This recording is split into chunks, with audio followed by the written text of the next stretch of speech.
In the summer of 2010, we showed you the pre-production phase of a film getting set to be made in Pittsburgh. A Pittsburgh-based story through the eyes of a boy whose mother was Janet Vogel Rapp, famous singer in the doo-wop group The Skyliners.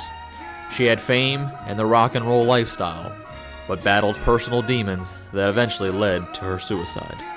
But now, the time has come where all planning and preparation is over, and it's time for director Gavin Rapp and his crew to make the film, Since I Don't Have You.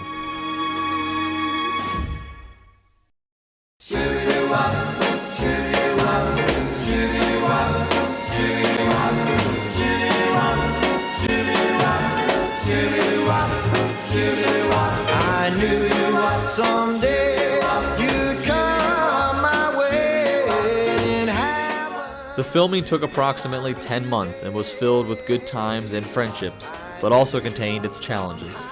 The film is being made on a low budget, but the content is anything but cheap. I love the independent nature of it. I love the underground nature of it. All that is just like, I've always liked that kind of thing. As far as the financial aspect of not having a household name in a motion picture, I guess we're going to find out. As the crew wrapped up pre-production and got ready to film, the main character, Janet Vogel Rapp, was set to be played by Elizabeth Jones. Jones, however, was unable to commit to the filming schedule, which forced her to step away from the role and for the directors to immediately find a new actress to play Jan. The intense search led the directors to model and commercial actress Kristen Spatafora. Kristen is just astonishing. I mean, she embodies the personality that Gavin knows as his mother, and that I sort of construct in my mind as his mother. Well, actually, Gavin had sent me the screenplay about Since I Don't Have You, and I read it, and I was just floored. Absolutely loved the story. Connected with it on all levels, totally understood the character, and I thought this is for me. I just felt it when I read it. And then I also understood the side of her that was this rock star performer that had to go out there and put on the smile and act like nothing's wrong. And I know in my own life I do that. It's one of those things where you could be having a really bummer day, but you've got to go out there and just show everyone that you're happy and everything's wonderful. Nobody knows what was happening 5 minutes ago, but I totally understood that. I got it.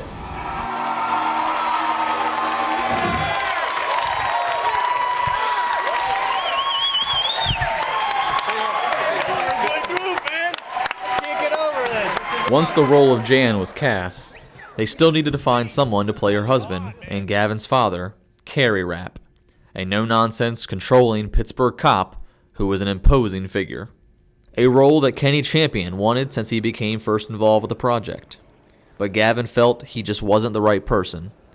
Kenny was initially filmed during rehearsals as one of the Skyliners, but he knew that was not the role he was meant to play. Finally, he was like, look, my dad's 6'5", you're not 6'5". I was like, oh, we were heels, I don't care.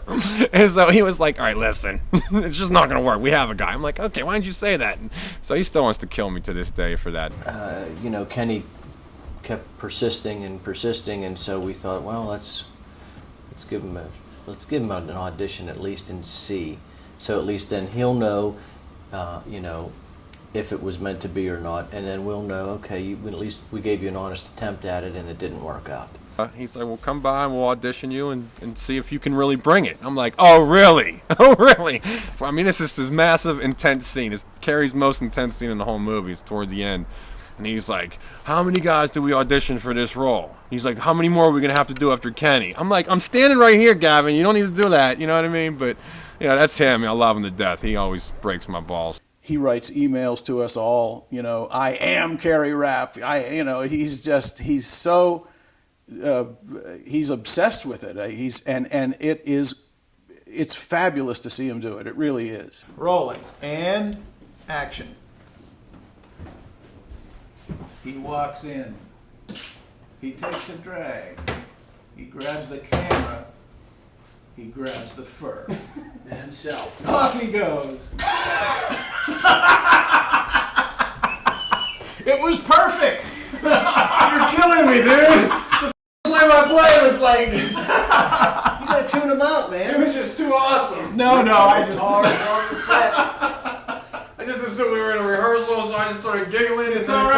all right. We're real now. The next role that needed to be filled was the streetwise manager to the Skyliners, Joe Rock. Joe Rock is a lot like me, I'm afraid to say. He's a pure hustler. He's a songwriter, producer, director, manager, and he has these visions of things, and he goes out and produces them and puts them on the road and makes money with them. And that's sort of what I've always done. If we could find someone local that embodied that spirit, maybe the guy performs, maybe the guy does, stand up, maybe he's some type of a singer. I can't think of anybody better than Buster. The character, Joey Rock, I relate to Joey Rock on a lot of levels because he's streetwise. I never carried a gun like Joey Rock did, but I know why he would carry a gun, and I know the people he would come up against, and I know what those situations that he would use a gun in. Joe Rock don't respect no cone. We make our own cone rules around here.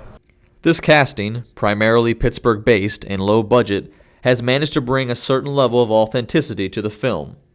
It's a story that contains all real people that the actors are having to become.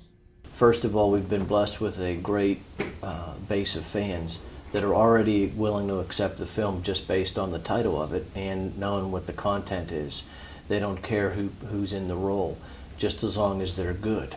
I have such a strong desire just to please Gavin, to show him that I am playing his mother the way that he sees this role to be played.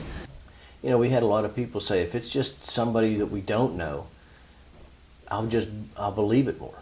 As filming is wrapped up, it's time for it to be edited and pieced together in post-production. Gavin's been working on this for 10 years. It's only been like 10 months for me, so it's like, I try to keep remembering that. And you're very sensitive to the fact that these situations, he's reliving them in the film. And essentially, he's doing something very brave because he's rewriting his life on film and re-examining it. And I think Gavin finally got to the point in his career and his life where he could step back enough and say, I'm ready to tell that story, which is pretty brave. It's a story that's taken Gavin a lot of time to write. Not all of it easy. It's taken more money and more time to turn it into a movie for the world to see. And finally, telling the story through his eyes. Since I don't